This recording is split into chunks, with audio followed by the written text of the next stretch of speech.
journey through your digestive system. Absorption. The tablet will travel down the esophagus into the stomach, where it is dissolved into much smaller particles. These particles will continue their journey into the small intestine, where most of them will be absorbed into the blood. The small intestine walls, also called lumen, are lined with tiny villi which stick out to provide a large surface area for the nutrients inside the food to be absorbed. Looking closer at these villi, you can see they have a rich blood supply and they are covered in a thin layer of epithelial cells. The aspirin molecules will work their way through the epithelial cells and into the bloodstream, where they are carried around the body. Distribution. Blood plasma contains complex molecules called albumin. Albumin is a protein made by the liver which transports nutrients around the body. Albumin also binds to drugs that enter the bloodstream. Here you can see some of the aspirin molecules binding to the albumin.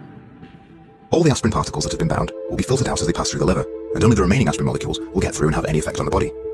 Different drugs will bind to albumin in different amounts depending on their affinity for plasma protein. The next stop on the journey is the liver. The aspirin-rich blood will enter the liver through the hepatic portal vein at the bottom, and it will exit at the top via the hepatic vein. At this stage, even more of the aspirin will be removed through a process called first-pass metabolism. The liver's job is a bit like a filter. It will metabolize drugs before they reach the rest of the body. It does this in a few steps. Phase 1 metabolism. First, aspirin is hydrolyzed, breaking off ethanoic acid and leaving behind salicylic acid. This salicylic acid isn't water-soluble, so it can't be excreted in urine yet. Phase 2 metabolism. An ionized group is then added to the salicylic acid, forming glucuronide, which is water-soluble and can be excreted in urine. A lot less of the aspirin will continue its journey onto the rest of the body, including the site of the pain.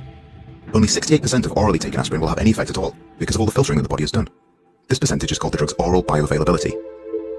If drugs are not administered orally, e.g. intravenously or buccally, then they can bypass the small intestine and liver, so none of this filtering takes place, and they have 100% bioavailability. We are now at the site of some skin tissue damage.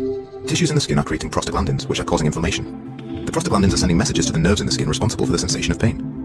Once the aspirin arrives in the blood supply at the site, it prevents the production of prostaglandins in the tissue, which will reduce the swelling and stop the messages being sent to the nerves that are perceived as pain. Excretion.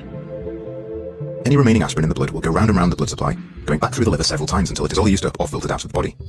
It travels into the kidneys and then into the bladder for excretion.